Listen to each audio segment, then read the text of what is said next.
dar esta conferencia.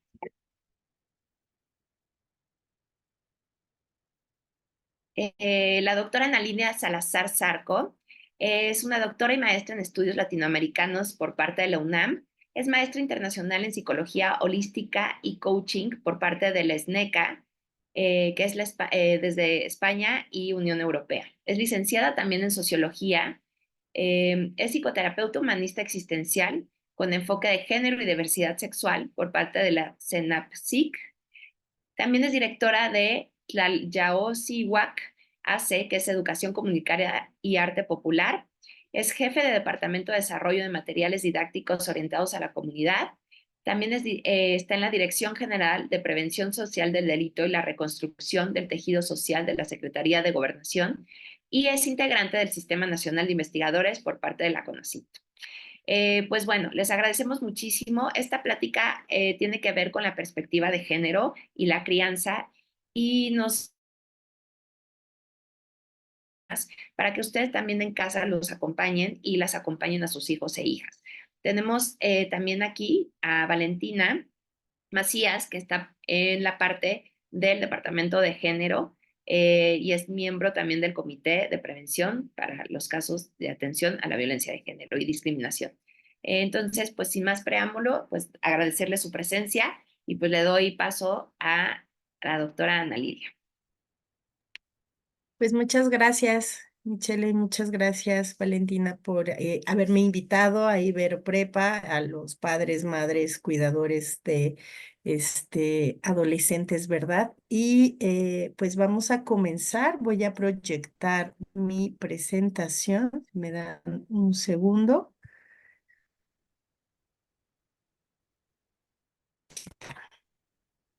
Voy a hacer grande para...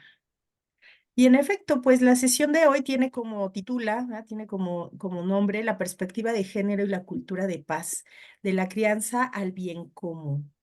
Bienvenidos, bienvenidas. El propósito de este espacio es comprender la importancia de la perspectiva de género en la construcción de paz que comienza en la crianza y tiene efectos en el bien común. Para comenzar, quiero pedirles un momentito de disposición. Entonces, ahí desde donde están, si pueden cerrar los ojos, si no, solo mirar al horizonte, fijar su mirada en algún punto que les permita empezar a concentrarse. Entonces, lo que les voy a pedir es que puedan irse haciendo conscientes de su respiración. Me hago consciente de mi respiración. Voy a hacerme consciente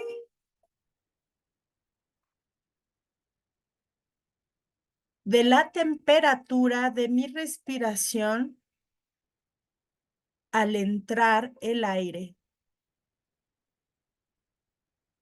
al inhalar. Voy a hacerme consciente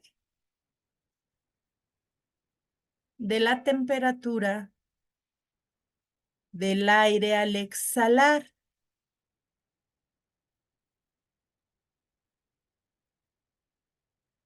Cuando sale el aire, ¿qué temperatura tiene?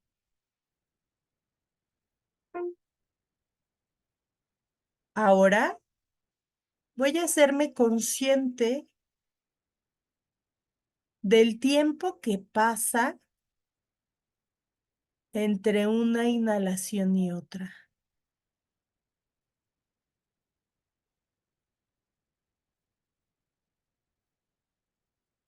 Ahora voy a hacerme consciente de mi cuerpo, de su postura.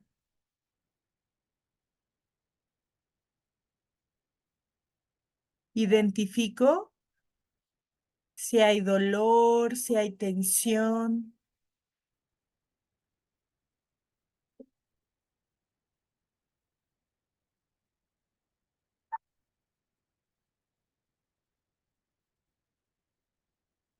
Ahora busco una palabra que pueda definir cómo me siento en este momento,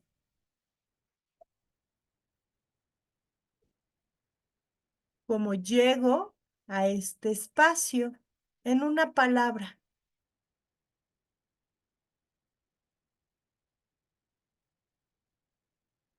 Una vez encontrada esta palabra, comienzo a regresar a este espacio aquí y ahora. Si cerré mis ojos, despacio me voy haciendo consciente de los ruidos, de los sonidos, de la temperatura ambiente, de la luz y despacio abro mis ojos.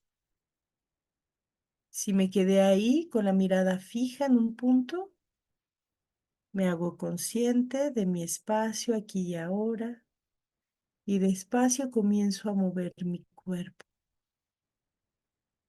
Hago conciencia de esa palabra que define cómo llego a esta sesión y la comparto en el chat y Michelle me va a ayudar a leer cómo llego a este espacio. Solo pon tu palabra en el chat. Mencionan curioso, feliz,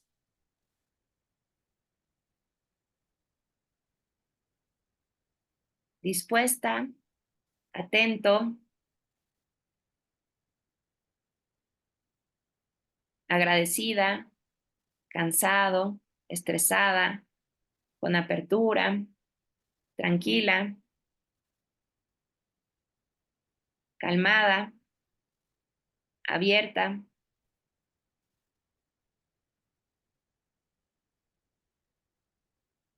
Ujú. lista.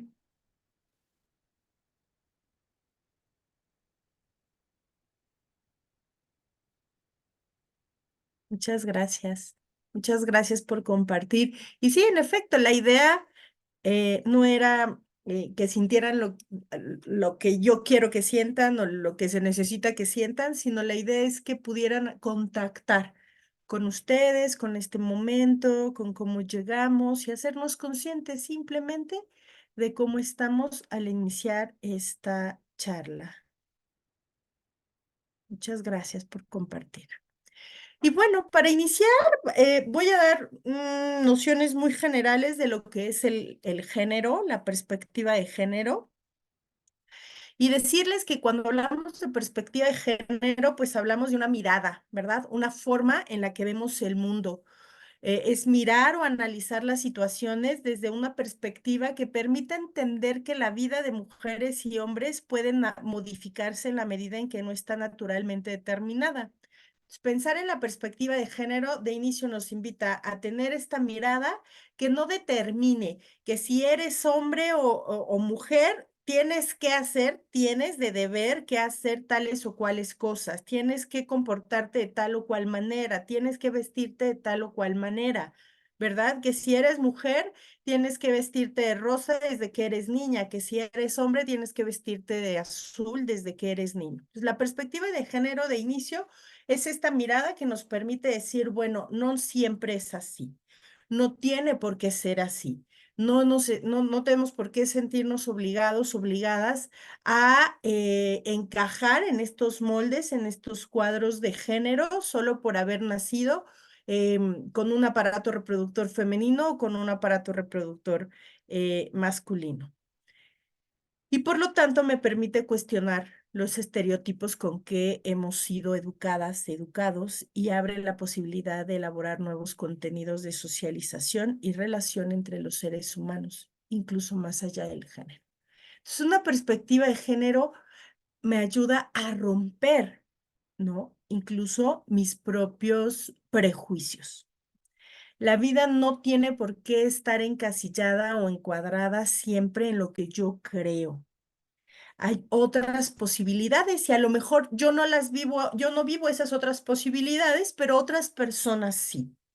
Y esas otras personas tienen el derecho a vivir esas otras posibilidades de ser en un género, ¿verdad? Y hoy tenemos diversidades de géneros, ya no solo femenino, masculino, sino una diversidad importante de géneros o de maneras de expresión del género que a veces nos chocan, a veces decimos, no, pero es que eso no puede ser, o sea, puede ser. Que nosotros, que nosotras no lo vivamos de esa manera es distinto. Pero y lo interesante es que la perspectiva de género me permite abrirme, romper con los estereotipos y por lo tanto a veces incluso con mis prejuicios. Y esto es bien interesante porque me permite abrirme a otras posibilidades de expresiones, ¿no? De género.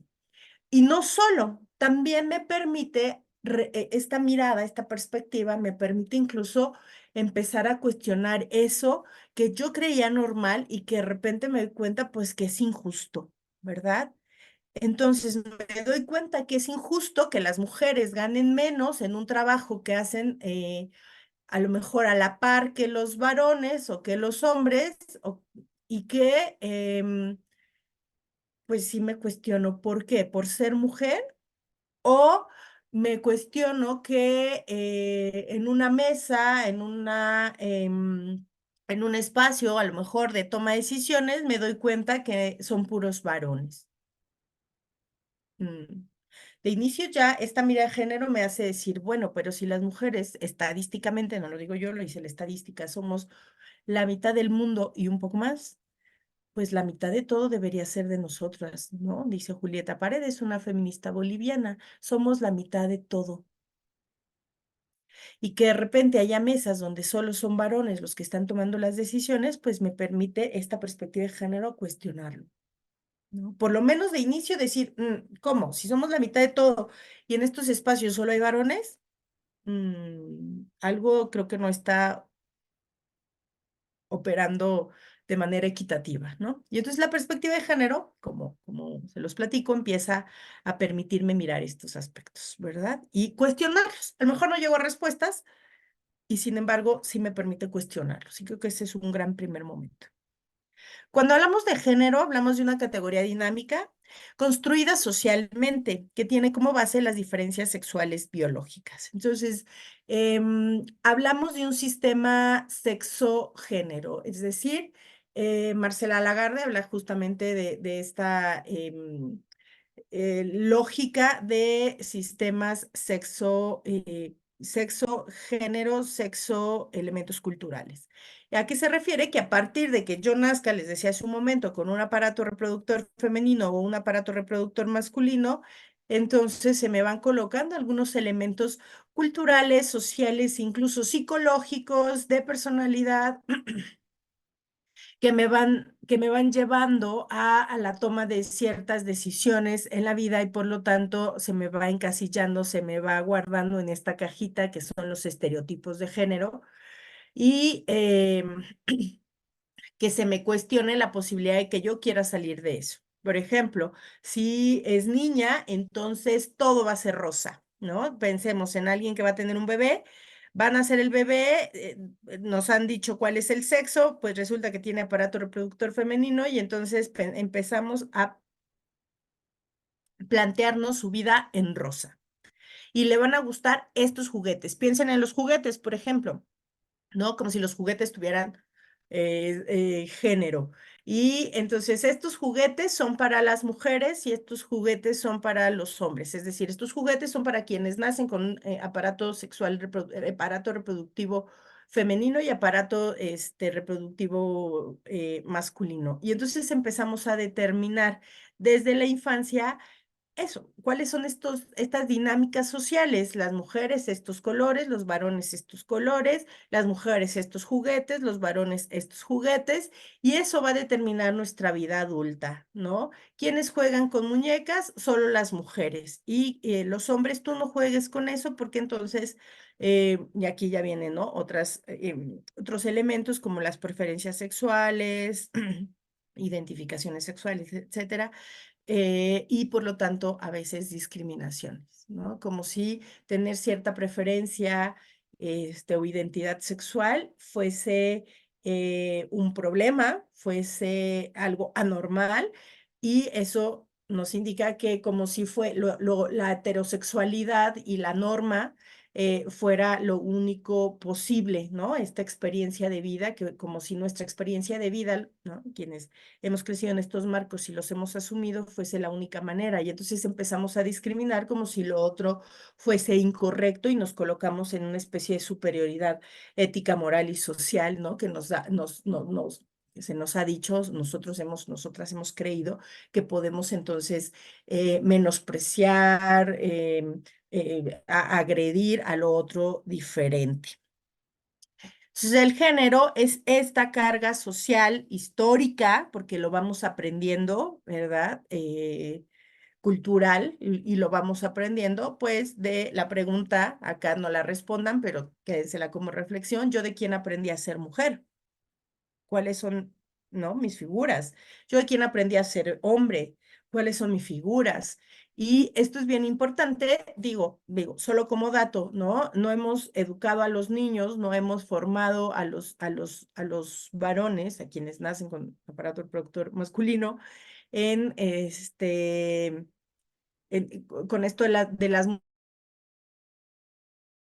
entonces, te vas a convertir en mujer como si ser mujer fuese un problema. Pues digo, acá habemos muchas mujeres y además todos y todas nacimos de mujeres, ¿no? Diría una compañera, cuando le preguntan qué han hecho las mujeres por la humanidad, pues parir a la humanidad. Entonces, pues de ahí pareciera, ¿no? Culturalmente, pues que ser mujer es un defecto, porque entonces nadie quiere ser mujer, porque qué feo es ser mujer, tú no llores, varón pequeño, porque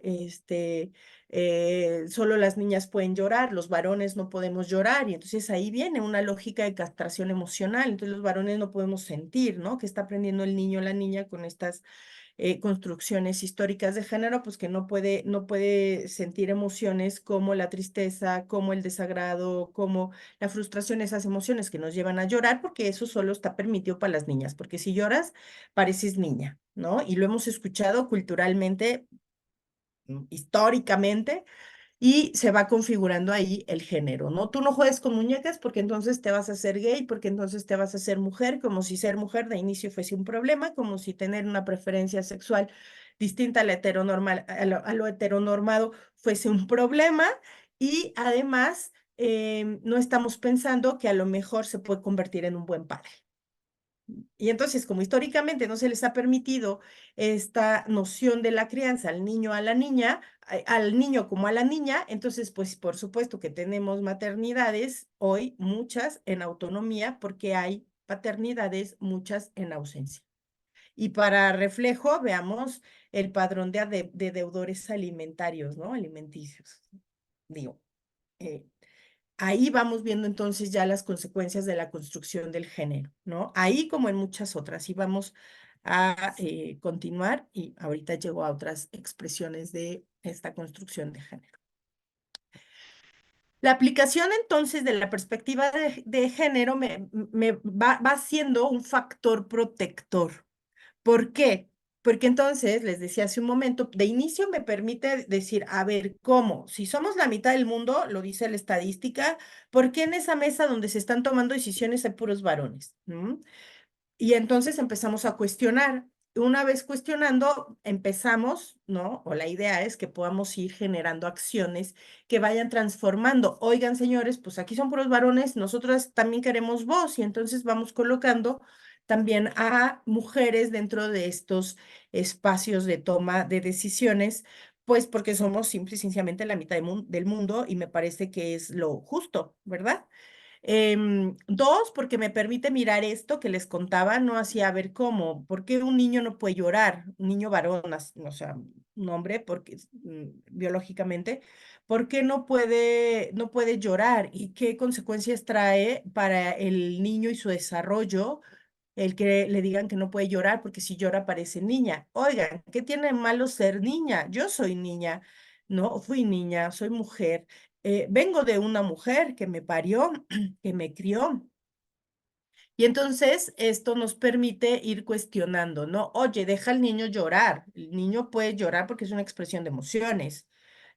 Oye, deja al niño jugar con muñecas, porque igual lo que está aprendiendo es, o está desarrollando es el cuidado de las otras personas y tal vez se puede convertir en un excelente cuidador, padre de familia o cuidador de las infancias, que creo que en este momento pues nos hace falta mucho, ¿verdad?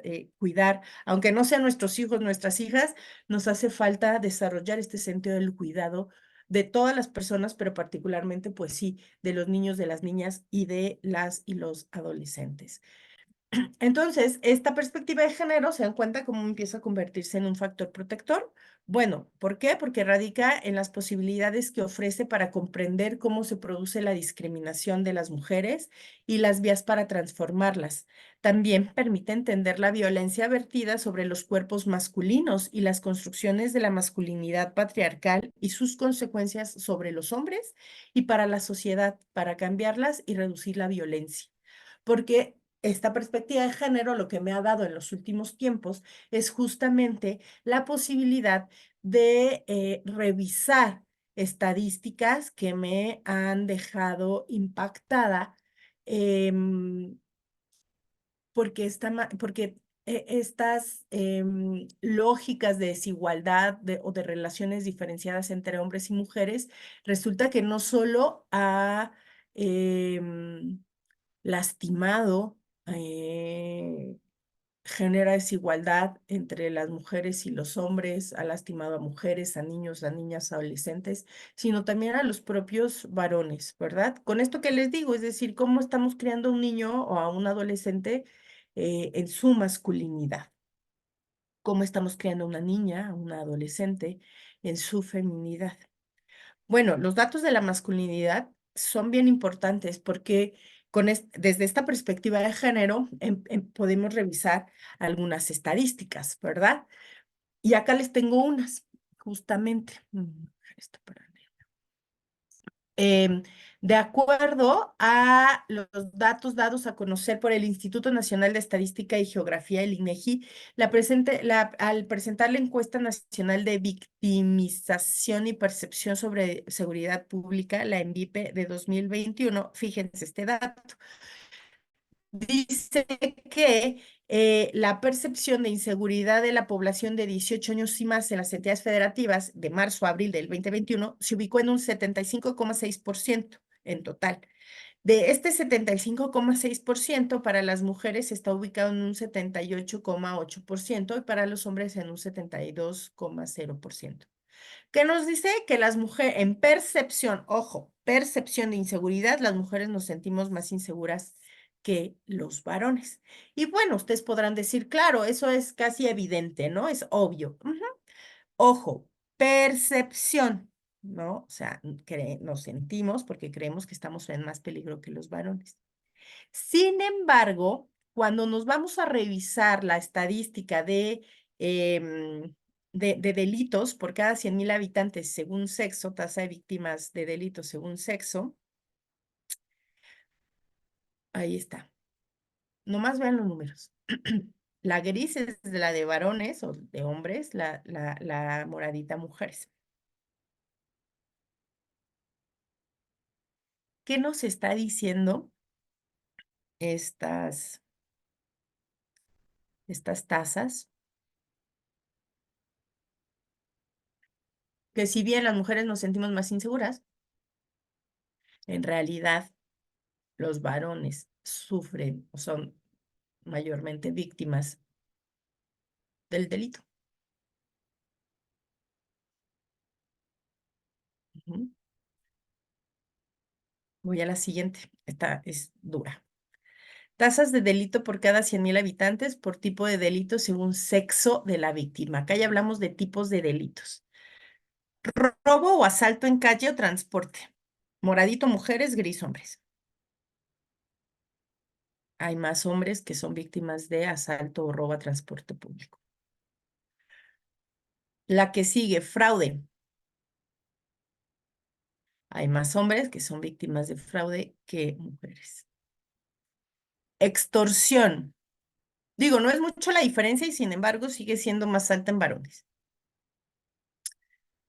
Igual vemos que está más alta en varones que en mujeres. Ojo con la que sigue. Está delitos sexuales y se dispara en mujeres.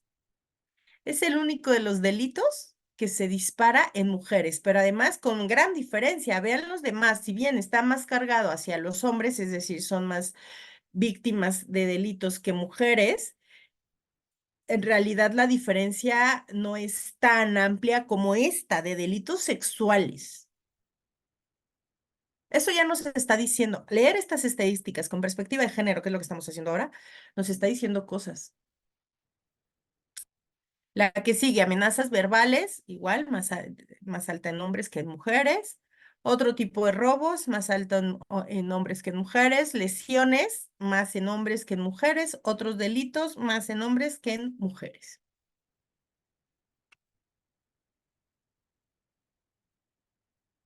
Violación sexual y otros delitos sexuales. Ahí está hacia su izquierda. Bueno, mi izquierda está, ¿no? Leyendo esto desde una perspectiva de género, que ya lo estamos haciendo, o sea, sí, los hombres son más víctimas de delitos que las mujeres, pero las mujeres, pues parece que están en condiciones de vulneración en cuanto al tema sexual. Y eso tiene que ver con construcciones de género, ¿no? Porque entonces se ha colocado una hipersexualización en los cuerpos de las mujeres.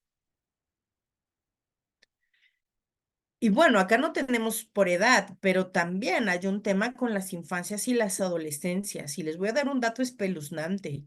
México es, México es de los 3 países en el mundo que tiene paraísos de pederastía, de turismo sexual con infancias y adolescencias, junto con Camboya y Filipinas.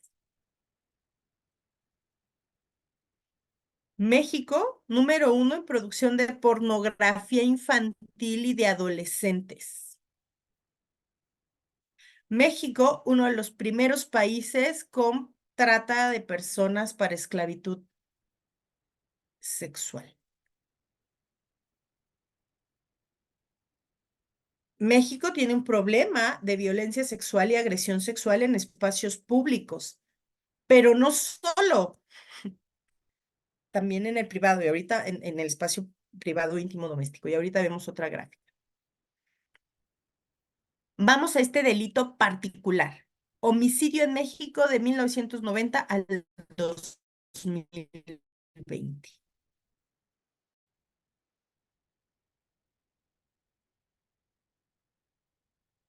Dicen que no se ve, ¿verdad? A ver,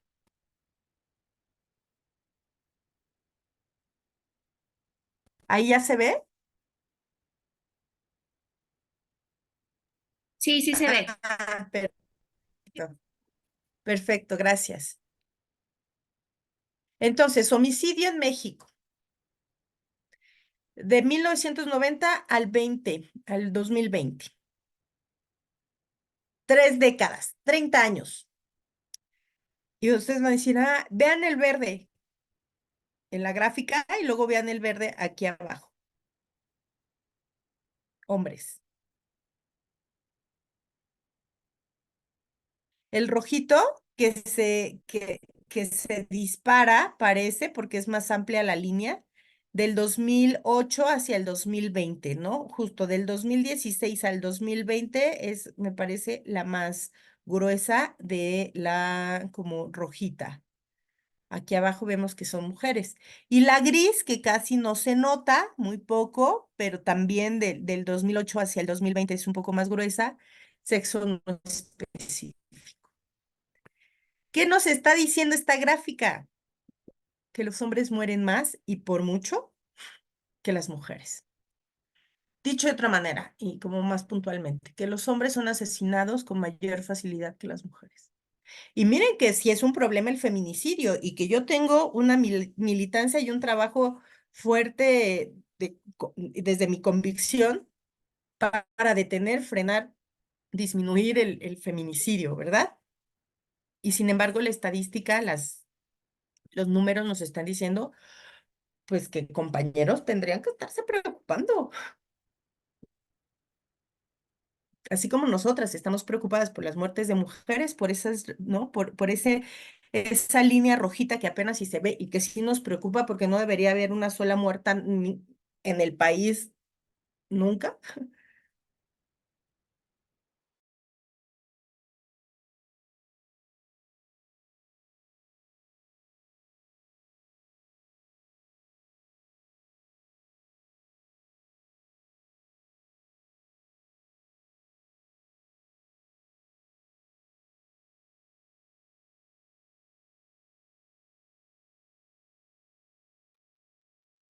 Ana Lilia, te perdimos ahorita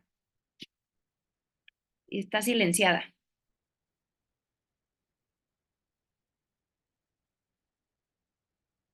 A ver, ahí, ¿ya me ven? ¿Me Sí. escuchan? Ah, perfecto. Entonces les decía, tenemos un problema con la construcción de masculinidad, ¿no? Aquí está la estadística, o sea, compañeros, creo que sí sería importante que empezaran a revisar qué está pasando, por qué están expuestos a esta violencia homicida. Luego vamos a medio y lugar de agresión de los homicidios ocurridos en el 2020 a nivel nacional, desde la perspectiva de género, hombres, mujeres, ¿verdad? Son más hombres, 31.504 víctimas, mujeres, 3.839 víctimas. Este es de verdad, yo ya, solo este dato me impone, pues, o sea, sí digo, uy, ¿qué está, qué está pasando, no? Porque, pues sí, los hombres están muriendo en una cantidad mucho mayor que las mujeres. Ahora vamos a revisar en dónde. Fíjense en estas primeras. Vía pública, 41.0 en varones, 26.9 en mujeres, con arma de fuego. Entonces, los hombres son asesinados con arma, son víctimas de homicidio con arma de fuego en un 41.0% en vía pública, las mujeres un 26.9%. Objetos punzocortantes, los hombres en vía pública 4.5, mujeres 3.7, fuerza corporal, ojo, fuerza corporal, hombres 3.1, mujeres 4.3. O sea, aquí cambia, ¿no? Las mujeres son, claro, agredidas eh, y lastimadas corporalmente mucho más que los hombres en vía pública. Otros medios. Ahí es muy chiquitita y no hay el dato, se ignora 3.9, 3.9. Estamos más o menos. Pero entonces aquí, es decir, claro, hay una exposición de la fuerza masculina en vía pública frente a las mujeres. Y Mansi, ¿pero por qué hablas de varones? Ahorita vamos a ver otras gráficas que me hacen decir que pues sí, somos víctimas, hombres y mujeres, de otros masculinos. Luego, vean vivienda. A mí esta también nos está diciendo algo. En vivienda son agresión homicida con arma de fuego, hombres 7.3, mujeres 11.7. Objeto punzocortante 4.2 mujeres en vivienda. En los hombres es tan chiquito que ni siquiera tenemos el dato. Fuerza corporal tampoco en varones, en mujeres 4.3.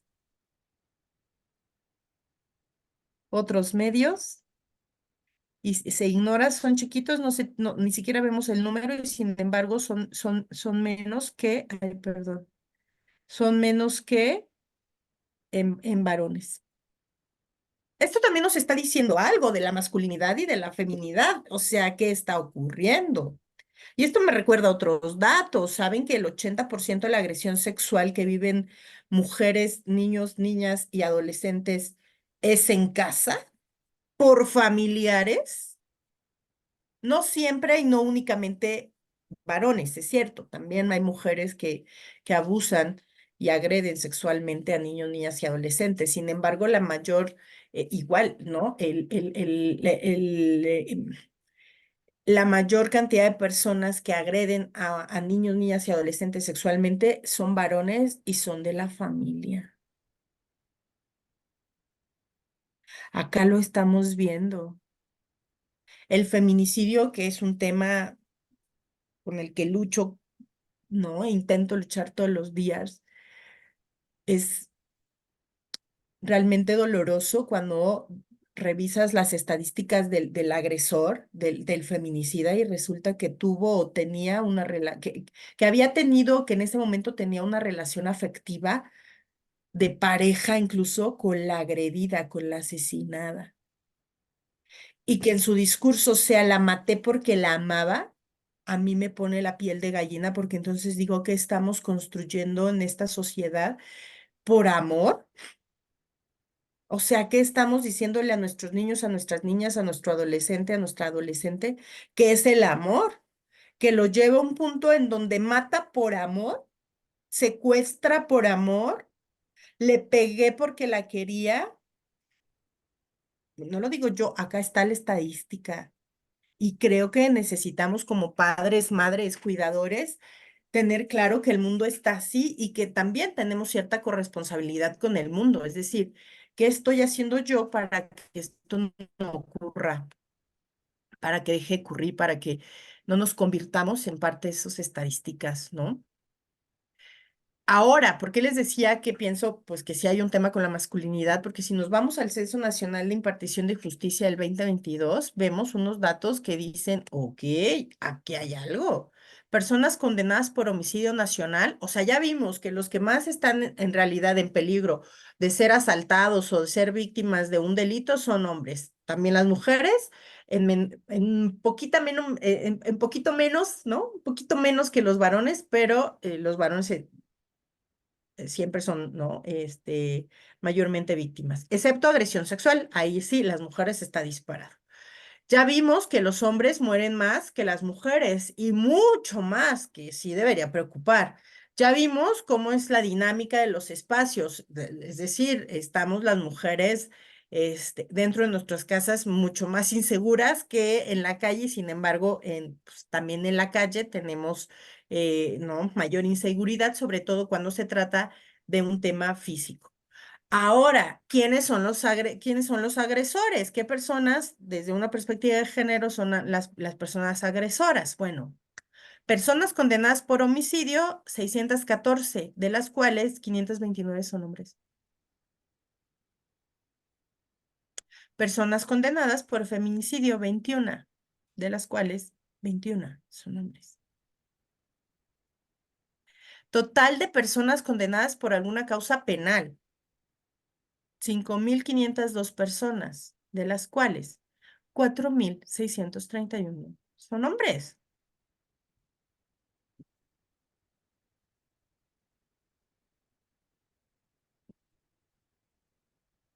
Total de personas sentenciadas por algún tipo de causa penal nacional, del 19 al 22.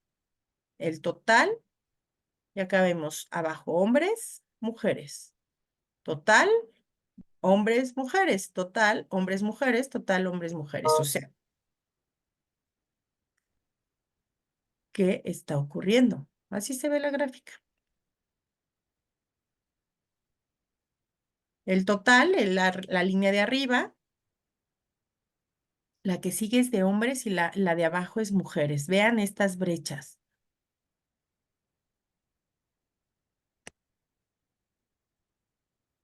Esto nos está diciendo algo. Nos está diciendo algo sobre la masculinidad.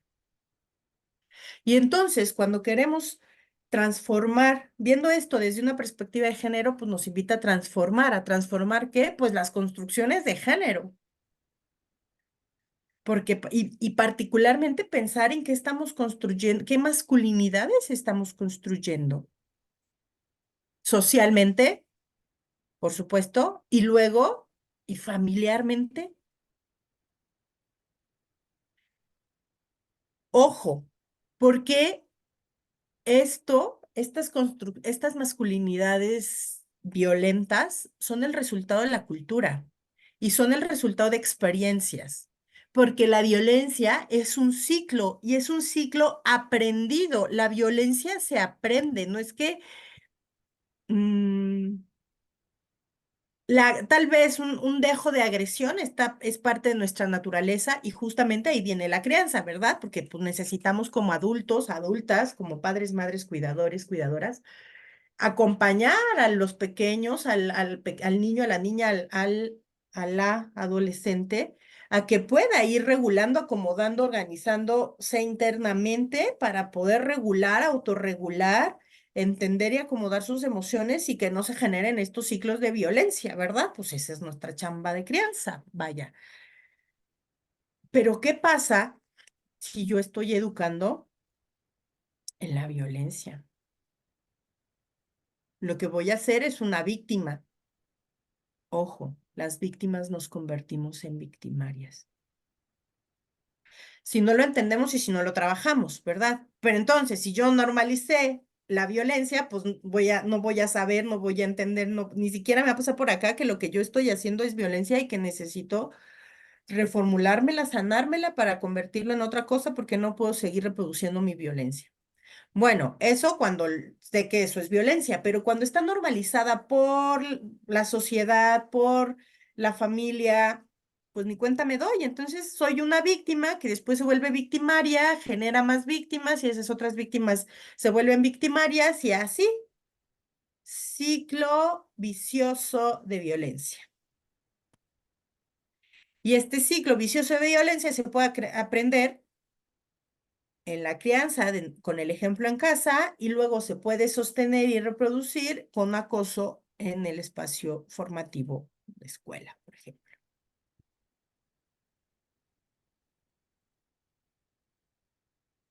Y acá, ahora, Vale nos va a dar algunos datos sobre cómo está el tema de la violencia de género en la prepa Ibero. Muchas gracias, Ana Lilia. No sé si me escucho bien. Sí, Supongo que ¿quieres sí. que yo pase la presentación o la pases tú? Como tú prefieras, Ana Lilia. Si la tienes allá a la mano, la puedes pasar tú si quieres para no abrirla desde acá. Si no, ahorita la descargamos fácilmente.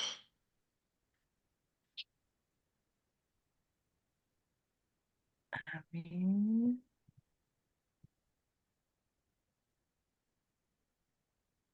Ay, No te preocupes, acá ya la tengo, justo. sí, ay, No te preocupes. A ver, solamente para ver si se ve mi pantalla. Supongo que Sí, sí, sí. sí, se ve perfecto. Increíble. Voy a compartir nada más acá en pantalla completa.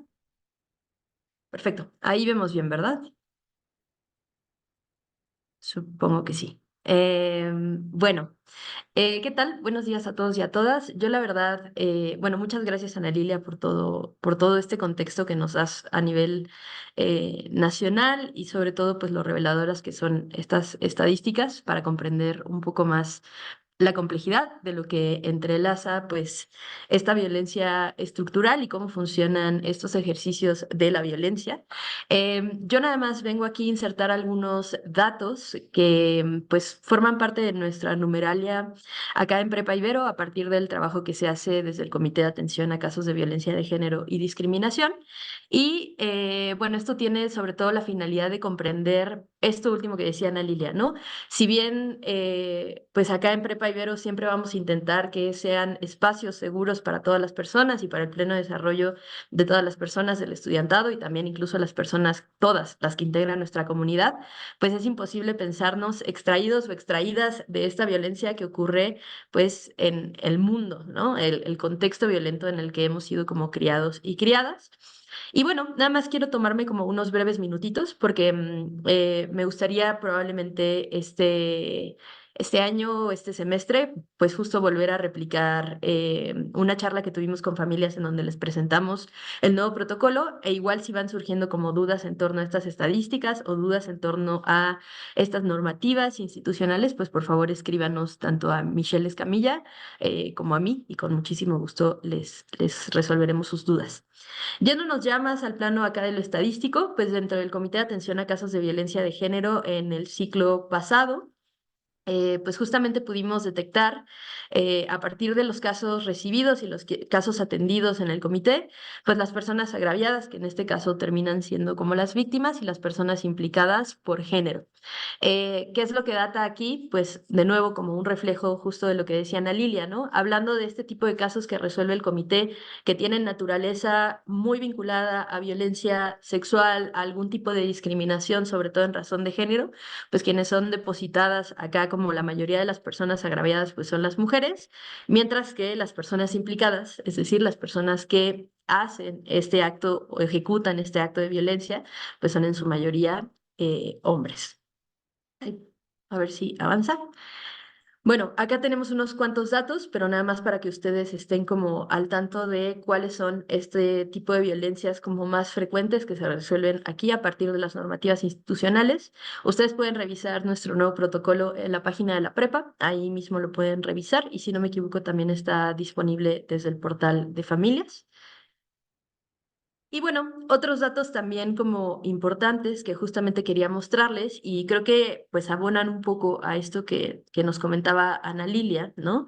De que la violencia pues está tan normalizada dentro de nuestros contextos que justamente a lo mejor comentarios que escuchamos pues en la opinión pública, en redes sociales, en medios, vienen y se replican en el espacio de la escuela, ¿no? Aquí hicimos una encuesta hace no, casi un año ya aproximadamente, que es una encuesta que se va pues justamente a repetir año con año para hacer detección sobre todo de discriminaciones y violencias en el ámbito escolar. Por lo menos el 60% de nuestra población ha sido persona testigo de algún acto de violencia o discriminación dentro de las aulas, ¿no? Entonces, bueno, para mí es un ejercicio muy valioso que puedan reconocer que las violencias van más allá de los golpes. Eso es algo que pues justo estamos esperando que tengan este reconocimiento las personas que integran como nuestra comunidad, pero sobre todo cuáles son este tipo de violencias que más justamente se replican y sobre quiénes cae, pues sí. Una mayor parte de estas discriminaciones pues viene dirigida sobre todo a los varones, hacia los hombres que integran nuestra comunidad y la mayor parte de estas violencias pues tienen que ver, o más bien comentarios, discriminaciones, tienen que ver con el clasismo, seguidas por violencia de género. Y ojo que por violencia de género no nada más estamos hablando de los casos que les mostré en las gráficas anteriores, sino comentarios que van más desde el índole, pues, del tipo sexista, en donde, pues, a lo mejor hay un ejercicio en donde dos compañeros utilizan algún tipo de lenguaje sexista, pues, justamente para provocar algún tipo de daño en el otro, que está fuertemente vinculado con esta desvalorización de lo que representan las mujeres, bueno, representamos las mujeres en la sociedad, ¿no? Aquí, bueno, les muestro un poquito más de este tipo de discriminaciones que vemos dentro del plano de la prepa Ibero, pues por generación. Estos son, pues como les digo, datos que se extrajeron de esa encuesta. Entonces tenemos presentes, pues, discriminaciones que tienen que ver con racismo, con clasismo, con homofobia, con NB-fobia, con violencias de género. Acá, bueno, la violencia de género casi siempre terminó estando en segundo lugar de estas violencias, pues mayormente detectadas solamente después de este clasismo, ¿no? Y bueno, más adelante revisaremos ya un poquito más a detalle, pues sobre todo algunos de estos esfuerzos que se han hecho en Prepa Ibero, sobre todo para involucrar pues a las personas para que dejen de ser nada más personas testigo de violencias que ocurren acá dentro de nuestra comunidad, que sabemos pues que es una realidad pues tortuosa a la que nos estamos enfrentando y para que se vuelvan personas o agentes de cambio. Pero eso lo hablaremos un poquito más adelante. Y creo que ya, Ana Lilia. Si quieres, te dejo compartir o quieres que yo siga moviendo la presentación. Te dejo compartir si quieres. Sí, gracias. Va. Siempre no tiene su ritmo, ¿verdad? A ver. ¿Se ve, cierto? Sí, Sí.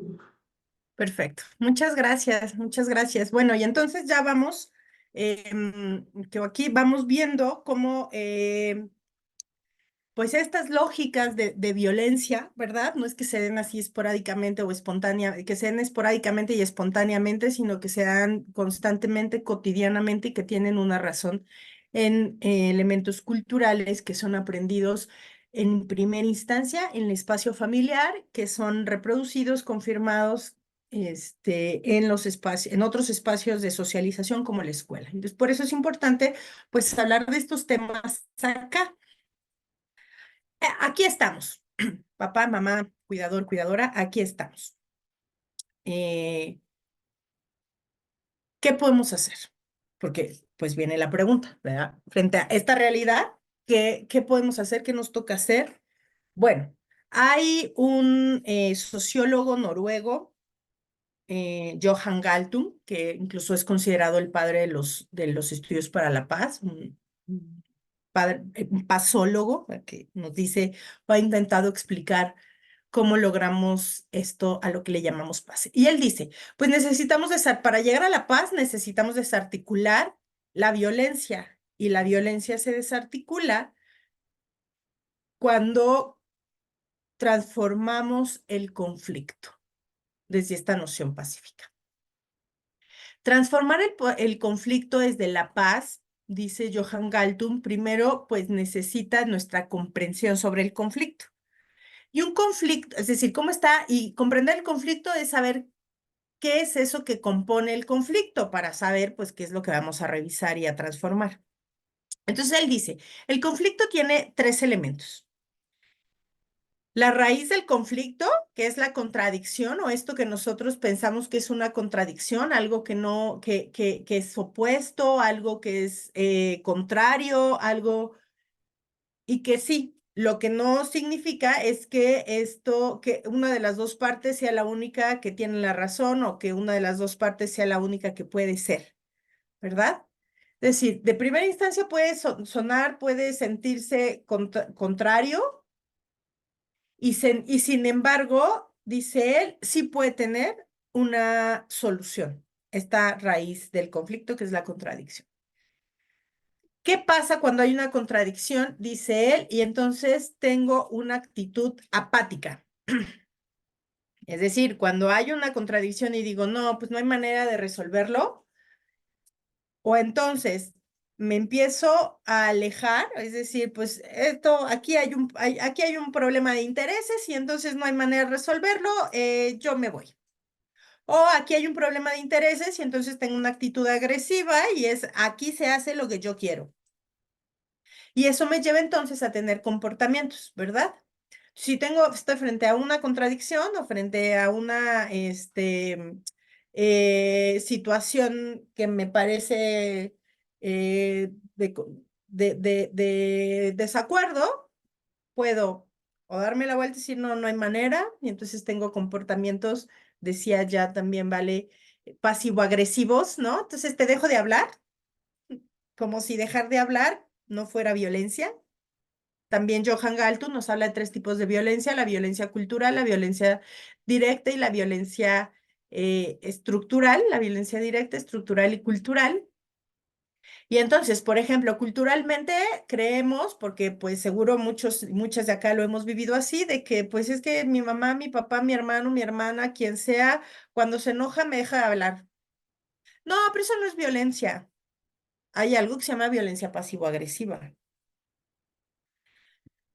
Y entonces yo estoy frente a la contradicción, no se puede, tengo apatía, no se puede resolver, ya mejor no hagamos nada, y entonces empiezo a tener comportamientos pasivo-agresivos, o empiezo a tener, o estoy frente a esta contradicción, y entonces no solo mi punto es el importante, solo mi necesidad es la importante, solo lo que yo quiero es importante, y entonces empiezo a tener una actitud agresiva y por lo tanto comportamientos de violencia. Y empiezo a gritar, y empiezo a manotear, y empiezo a pegar, y empiezo a generar, o más bien a poner en acción todos los recursos para someter hasta incluso llegar a matar, llegar a agredir. Rita Segato, una feminista argentina que trabaja en la Universidad de Sao Paulo en Brasil, hizo su tesis doctoral sobre abusos, sobre violencia sexual y fue a entrevistar a la cárcel, a varias cárceles, a varios violadores. Y entonces es bien interesante los resultados porque en todas las entrevistas que ella hace, lo que dicen estos varones, ¿no? Es que agredieron sexualmente a las víctimas, no por un deseo sexual, sino por una necesidad de imposición, por una necesidad de mostrar poder, por la necesidad de someter, que tiene que ver, pues, con estas partes, dice Johan Galtung, del conflicto. Entonces, entenderlo nos permite empezar a generar otras posibilidades para resolver este conflicto y desarticularlo, y por lo tanto desarticular la violencia y por lo tanto colocar condiciones para la paz. Dice él, frente a esta raíz del conflicto, que es la contradicción, necesitamos creatividad negociadora, abrirme a estas otras posibilidades, pues mi necesidad es tan importante como la necesidad de la otra persona. A ver, y si escucho más a la otra persona, en una de esas encuentro que sí tenemos algo en común. A lo mejor las dos personas, si nos vamos más, si bajamos del interés hacia la necesidad básica de lo que estamos pidiendo, solicitando, queriendo, en una de esas encontramos que pues sí hay puntos de encuentro. Y sin embargo, esto me implica creatividad negociadora, es decir, creatividad y abrirme a la posibilidad de la negociación. Y eso me implica una actitud. ¿Qué actitud? Dice él, empática. Y eso es no creer que solo lo que yo pienso, lo que yo quiero, lo que yo creo es lo único. Pensando en este tema de género, ¿no? Lo que les decía al inicio. Pensar que yo tengo o sea, que la manera en la que yo vivo el género es la única manera de vivirlo, me va a llevar a discriminar,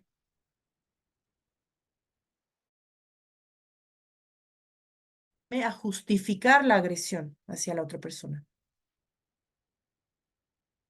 Es realmente es complicado cuando, por ejemplo, una mujer va a hacer la denuncia.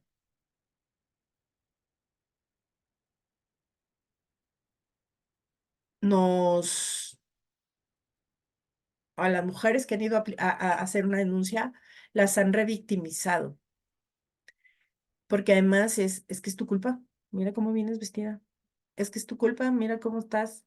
En la noche, a medianoche, borracha en la calle, sola y vestida así.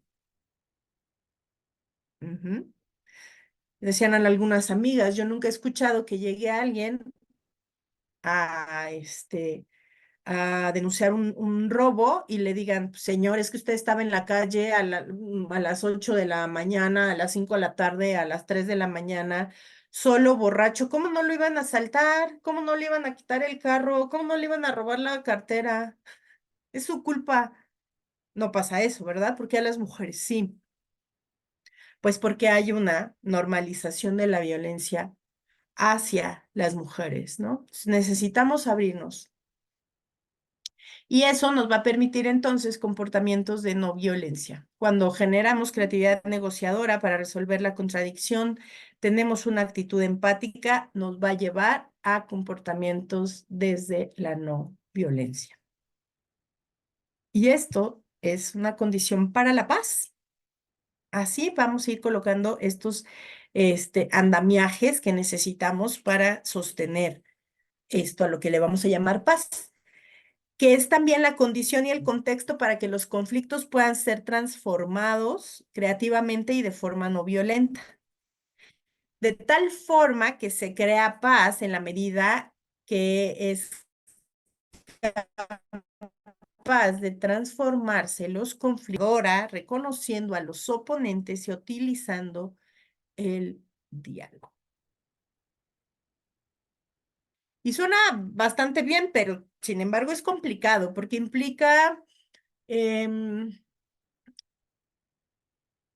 disposición de todas las partes.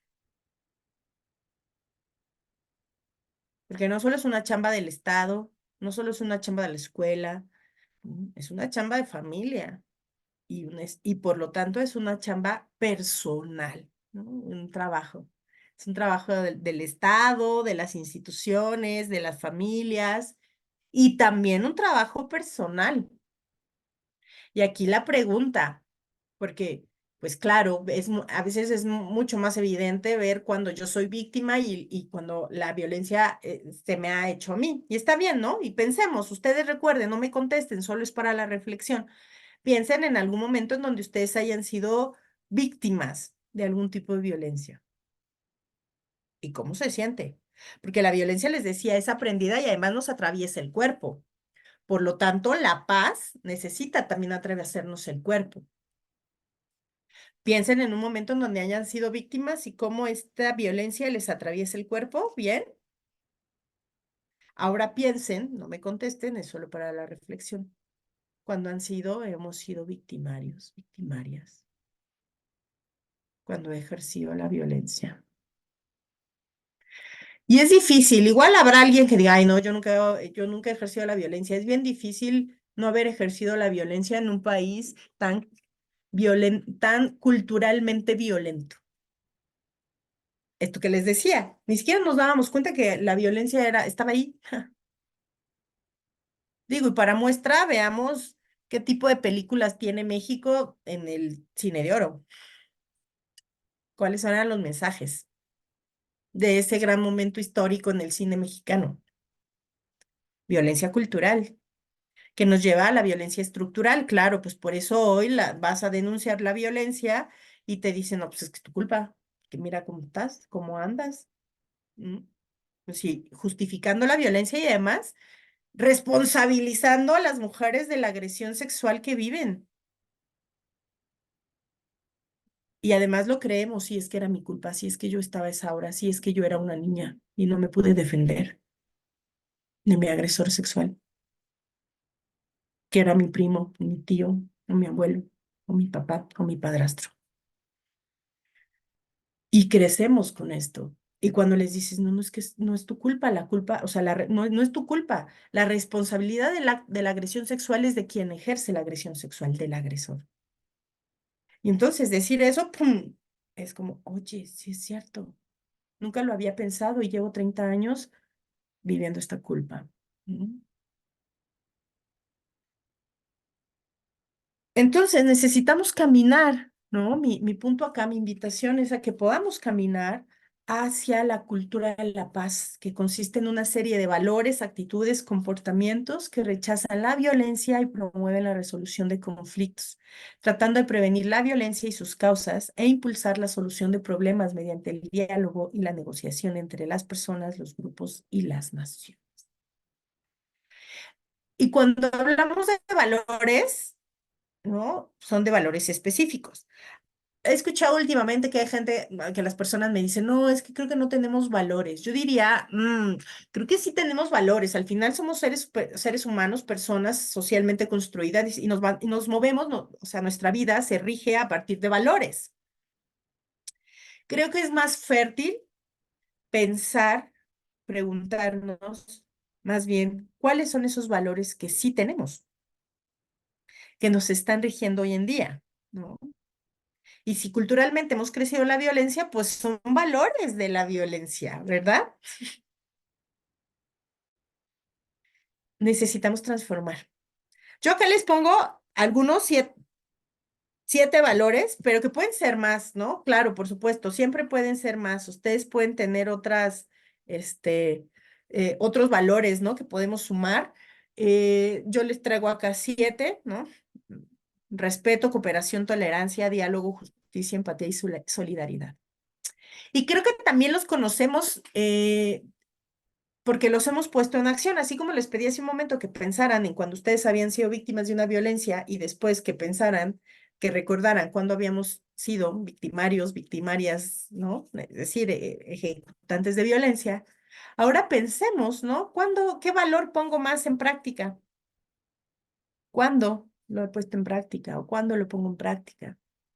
Porque también somos esa parte, así como somos, ¿no? Pues generadores de violencia, porque culturalmente la aprendimos y porque en algún momento fuimos víctimas y ahora, y después fuimos victimarias, también tenemos este otro lado, el de los valores, incluso valores para la paz, ¿no? Y que también los hemos aprendido porque una parte de la sociedad, la cultura, también tiene estos elementos, ¿no? Y que a veces los pone ahí, los echa a andar.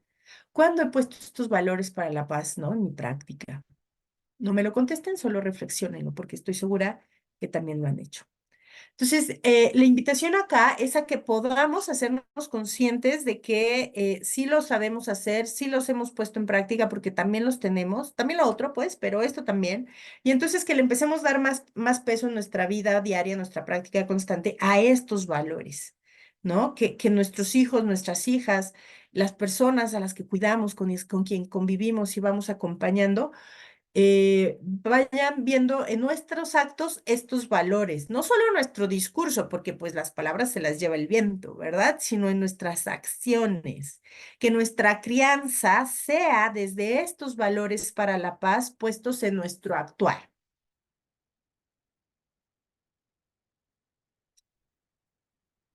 Y cuando hablamos de nuestro actuar, pues hablamos de que necesitamos enseñarles a nuestros hijos, a nuestras hijas, sobre todo en este momento tan complicado que es la adolescencia, ¿no? Porque es un segundo, en este momento de la adolescencia lo que hacemos es fijar nuestros valores, nuestras prácticas, nuestra actitud, nuestro comportamiento y es un momento bien bonito, muy fértil para lograr que nuestro niño, que nuestra niña aprenda o nuestro adolescente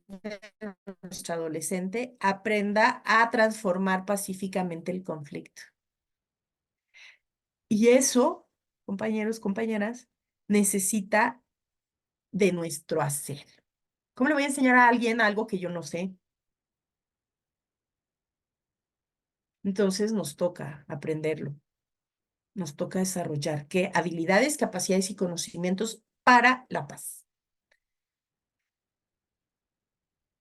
Cuando hablamos de habilidades, capacidades y conocimientos para la paz, ¿a qué me refiero? ¿Habilidades para la vida o habilidades socioemocionales? Hay que enseñarle al adolescente, al adolescente, para erradicar sus actos de violencia, sus actos de agresión, necesitamos ayudarle, acompañarle. Me gusta mucho la palabra autoridad desde su etimología, ojo, que en un sentido amplio quiere decir ayudar a crecer. No someter, no obligar, no imponer, ayudar a crecer, acompañar. Pues nuestra chamba como padre, madre, cuidador, cuidadora, como sociedad adulta, todos los adultos, todas las personas adultas necesitamos entender que nuestro papel para con las infancias y las adolescencias es acompañarles a crecer. Entonces, dotarles de habilidades para la vida socioemocionales, por favor. Y que no solo es responsabilidad de la escuela o de las instituciones, sí lo es, o sea, sí del Estado, sí de las instituciones, la escuela, y también de la familia. Y cuando hablo de la familia, pues hablo de los adultos de la familia, papá, mamá, cuidador, cuidadora. Insisto, nosotros necesitamos aprenderlo, ¿verdad? Desarrollarlas también. Que pues, con nuestro ejemplo, comunicación para la paz, que es comunicación asertiva y escucha empática, importante. Esto implica o nos requiere más bien autoconocimiento. Necesitamos acompañar a nuestro niño, a nuestra niña a que se autoconozca, pero eso no implica pues que también yo sepa quién soy. Y eso, estos tres primeros elementos me van a permitir entonces condiciones para la mediación y la negociación y nociones de justicia restaurativa. Entonces ¿qué hora es? En el cuarto voy a hablar un poco de cada una de de estos elementos que propongo para ir desarticulando la violencia estas violencias o agresiones con marcas de género, ¿verdad? Que ya vimos y que nos preocupan y que más allá de solo generar juicios, ¿no? Sobre quienes han ejercido la violencia, creo que nos toca y la invitación de este espacio, pues más bien es a reflexionar, ¿no? Que si vamos construyéndonos desde estos otros lugares, fomentando estos valores, estos comportamientos, esas actitudes de no violencia y más bien de paz, todos y todas vamos a salir beneficiados, ¿no? Entonces, cuando hablamos de habilidades para la paz, hablamos de todas aquellas que nos ayudan a enfrentar con eficiencia las demandas y los desafíos de la vida cotidiana, que son habilidades emocionales, sociales y cognitivas. Esto es bien importante y sobre todo en la adolescencia. Les digo, la adolescencia es un momento, en una etapa en el desarrollo de las personas que se fijan aspectos culturales y de personalidad y que biológicamente pues es una locura, o sea, es una revolución, están los cambios más rudos de toda nuestra vida, yo en términos físicos sí, pero sobre todo emocionales, de toda nuestra vida están ahí en la adolescencia. O sea, no es que el adolescente en realidad quiera ser, o sea, quiera ser, contestar así, quiera, o sea, en realidad está de mal humor, ¿no? O sea, no es porque quiere agredirnos, es porque está de mal humor y está en mal humor porque tiene cambios eh, en ese momento. En realidad no se entiende y nos toca como adultos ser adultos, no ponernos en la adolescencia como ellos. Y entonces yo grito más porque tengo el poder. Nos toca entender y identificar que lo que está pasando y ayudarle y que identifique que lo que le está pasando es el enojo y que el enojo culturalmente nos han enseñado que se resuelve a gritos y sombrerazos y que puede ser distinto. Pero para saber eso, necesité haber entendido mi enojo y haberlo resuelto de maneras distintas.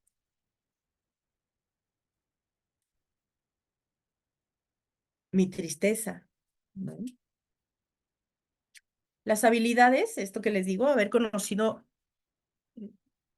conocido o estarme conociendo, me permite entonces desarrollar esto del autoconocimiento que incluye la autoestima y el fomento de la confianza, el autocontrol, la autoevaluación y el establecimiento de metas. La autogestión, que se refiere a la gestión de la ira y el estrés, la gestión del tiempo, las habilidades de afrontamiento y el control de impulsos. O sea, claro, estás enojado y estar enojado no está mal.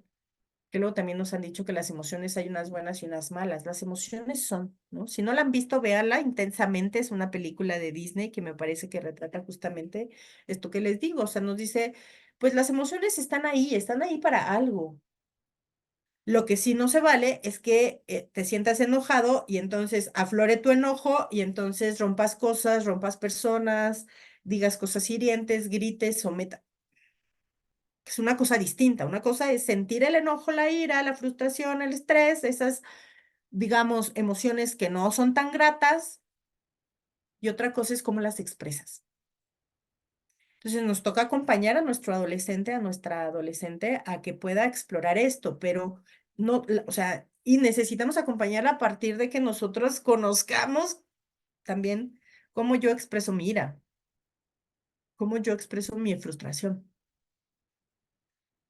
Porque muy probablemente como él o ella lo exprese es porque lo aprendió y lo aprendió en casa y lo aprendió desde que nació. Esto también nos permite el manejo de relaciones interpersonales, que son habilidades que se centran en la negociación, la gestión de conflictos, la resistencia a la presión de los compañeros, la creación de redes y la motivación. Esto me va a permitir, es decir, la generación de vínculos, ¿saben? ¿Y la generación de vínculos desde dónde? ¿Qué calidad de vínculo? Yo le apuesto a el vínculo con la calidad del cuidado, que sean vínculos de cuidado.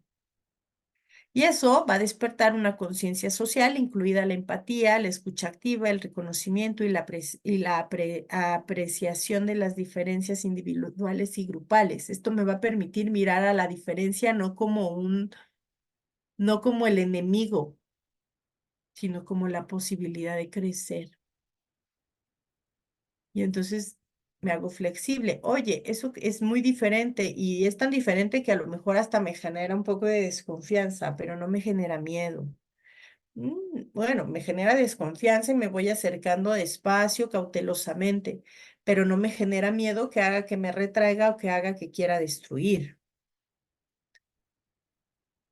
Y por lo tanto, toma de decisiones responsables, incluyendo pensamiento crítico, creativo y ser capaz de evaluar las consecuencias de nuestras decisiones. Porque al final es eso, compañeros, compañeras. Yo creo que la crianza tiene que ver con la manera en la que vamos acompañando a nuestros hijos, a nuestras hijas, a afrontar el mundo. No vamos a estar ahí siempre para él y para ella. Lo ideal, es decir, es parte del crecimiento. Y que lleguen a los espacios que lleguen, incluso siendo niños, niñas, ¿no? O sea, pequeñitos. Necesitamos aportarles estas herramientas para que incluso estando ahí solos y si hay algún tipo de violencia, de hostilidad, sepan qué hacer. No solo ir y denunciar, que es bueno, y después seguir el proceso, sino también qué hacer con lo interno.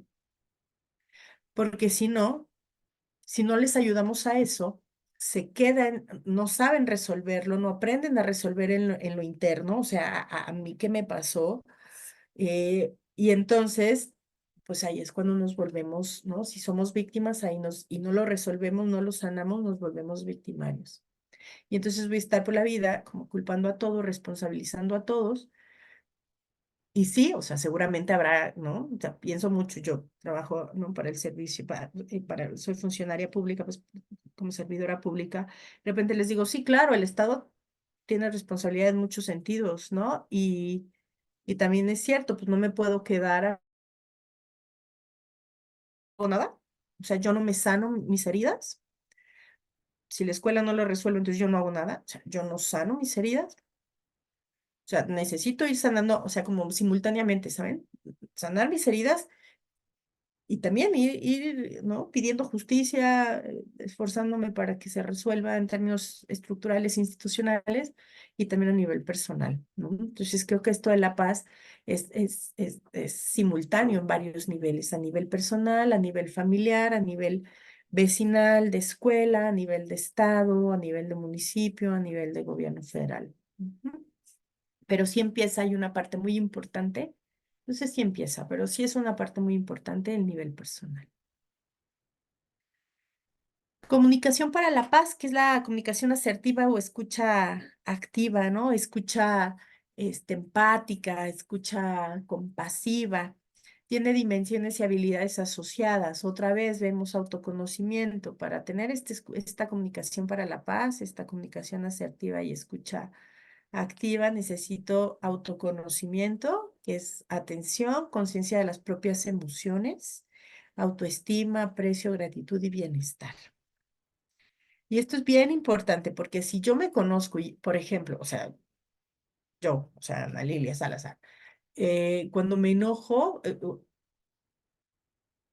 tiendo a cerrarme, a colocarme en una actitud, ¿no? De superioridad y entonces querer imponer. Yo. Como ya me la sé, porque mm, me he ido autoconociendo ahí poco a poco. Ya sé que cuando estoy en la emoción del enojo, no puedo resolver, porque no escucho asertivamente, porque no comunico asertivamente.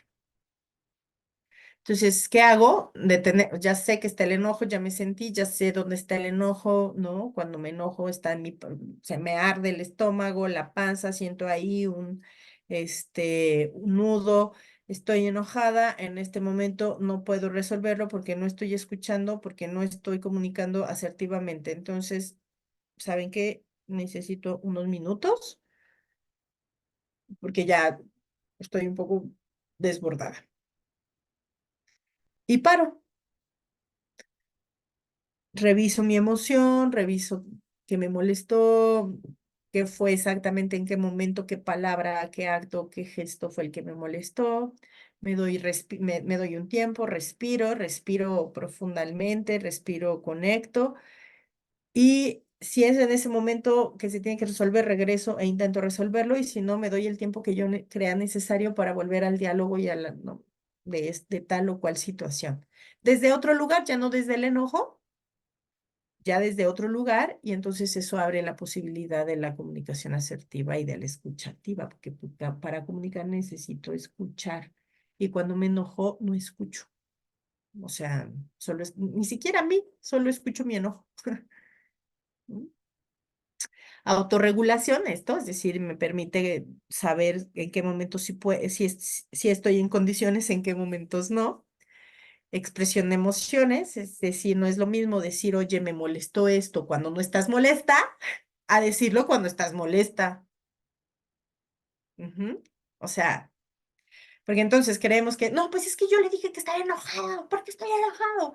No es lo mismo a decir, oye, el otro día pasó esto, oye, hace un momento pasó esto, me sentí molesta, no lo quise decir en ese momento. Ahora que ya no está el enojo o la molestia, sí quisiera decírtelo para que se pudiera cambiar a lo mejor, si es posible. Y entonces ven cómo empezamos a modificar cuando digo, pues esto me molestó, me molesté por tal situación, cuando no siento la molestia, a eso se refiere con regulación de emociones, no que dejemos de sentirlas, sino que aprendamos a sentirlas, acomodarlas y después, desde un lugar distinto que no sea esa emoción, poder dialogarla, poder manifestarla.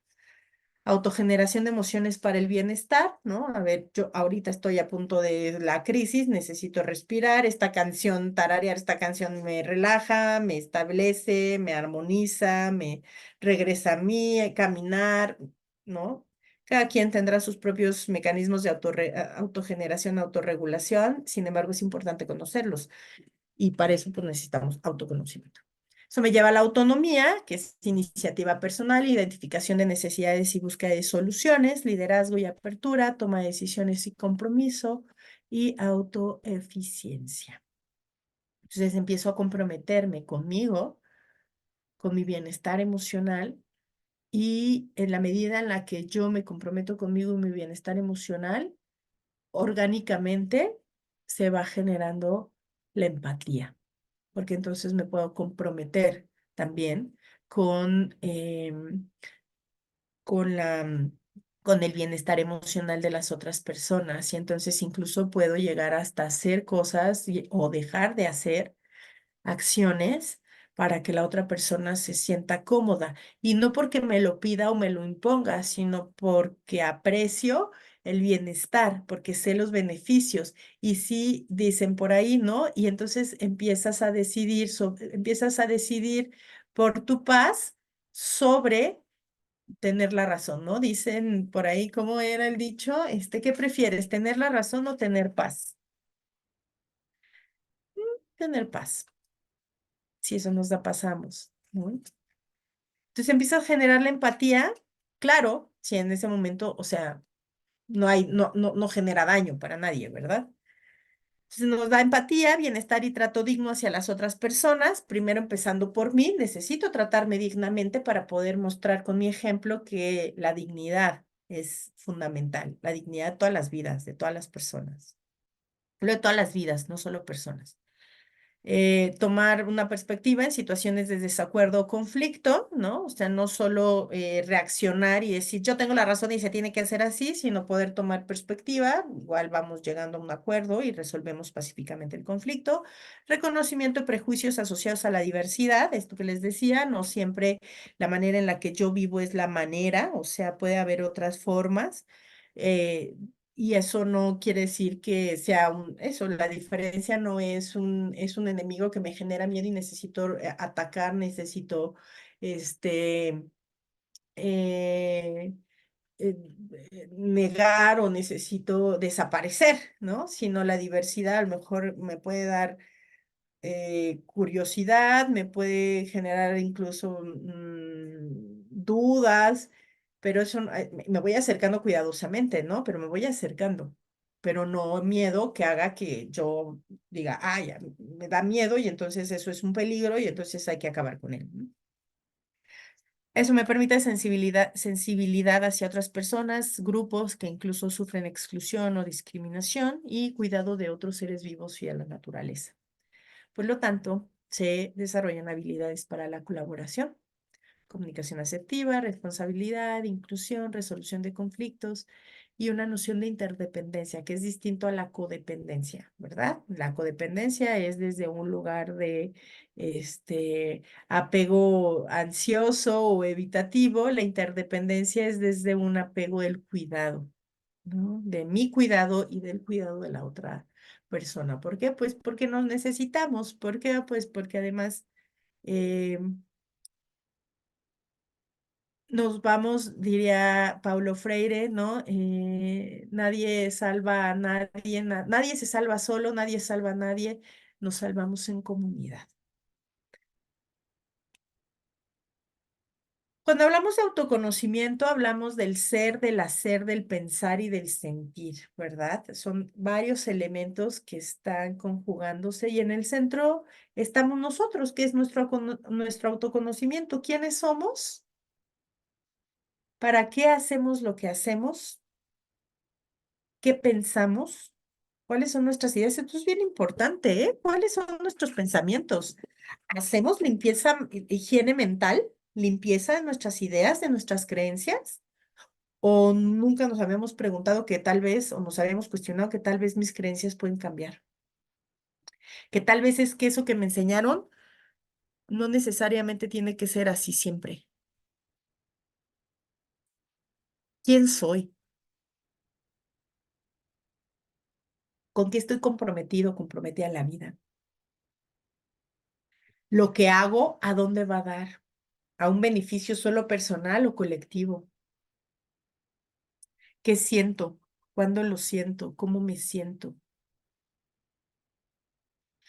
Es conocernos profundamente a nosotros, a nosotras mismas, mismos, saber nuestras emociones, nuestros defectos de carácter o vicios de personalidad, ¿eh? Porque eso, o sea, por las heridas en la infancia generan estos defectos de carácter y vicios de personalidad y que a veces creemos pues que somos casi perfectos. No, no, todo el mundo tiene problemas menos yo, todo el mundo tiene defectos y de carácter y vicios de personalidad menos yo. La noticia es que todos y todas tenemos defectos de carácter y vicios de personalidad. Carl Jung, un psicoanalista, hablaba justamente de la sombra, ¿no? Le llama a él, que es este lugar donde queremos ocultar esos vicios de carácter y de personalidad o esos aspectos de nosotros, de nosotras, pues que no nos gustan y que sin embargo somos, ¿no? Digo, a mí no me gustaría ser tan iracunda y a veces reactiva y tan berrinchuda y sin embargo lo soy. Tan ingrata, ¿no? Y a veces lo soy.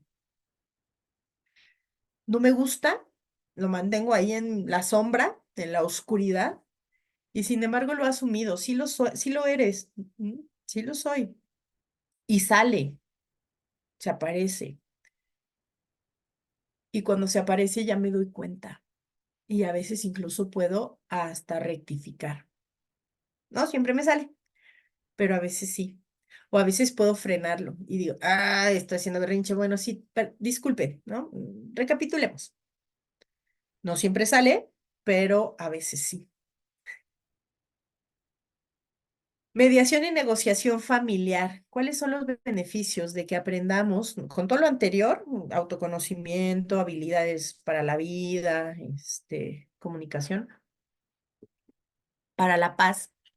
Se colocan condiciones a nivel personal que me van a ayudar a promover la mediación, a generar mediación y negociación.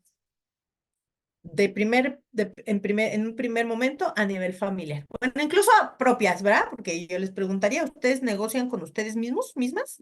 ¿Ustedes median con ustedes mismos, mismas? Bueno, ahora vamos al siguiente nivel, familiar. ¿Hay mediación y negociación familiar? Si no la hay, se las recomiendo porque tiene beneficios y acá se los presento, ¿no? Fomentar la creatividad en la búsqueda de alternativas para solución de conflictos, libertad de las partes en los acuerdos, menores costos emocionales para toda la familia, aumenta la responsabilidad de las partes implicadas,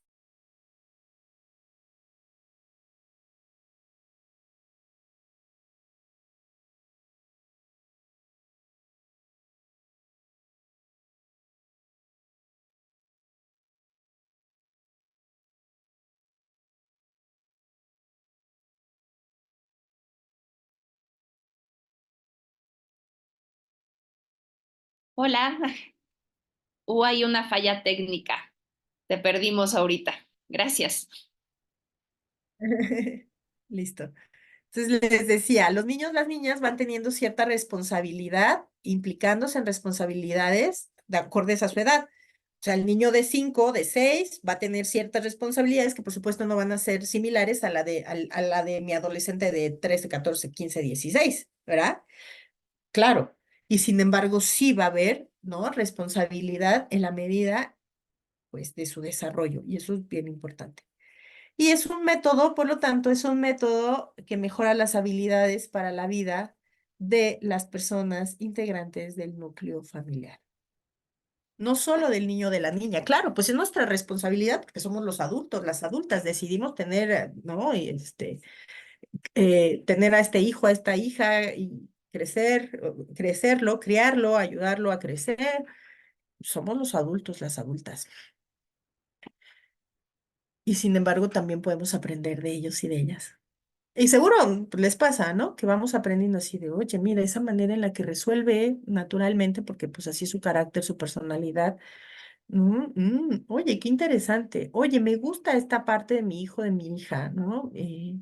A lo mejor me invita y a lo mejor cuando digo, me gusta esta parte que no había notado, que yo creo que no tengo, a lo mejor es una invitación a desarrollar esa parte que sí veo en mi hijo y en mi hija o en mi hija y que, pues eso, me toca trabajármelo para poder desarrollarlo y entonces responder a lo mejor de la manera en la que ella o él responden tal o cual circunstancias, ¿no? Es decir, abrámonos también a aprender de nuestros hijos, de nuestras hijas, ¿no? Creo que también pueden ser grandes maestros en la vida, sin obviar que tenemos responsabilidad.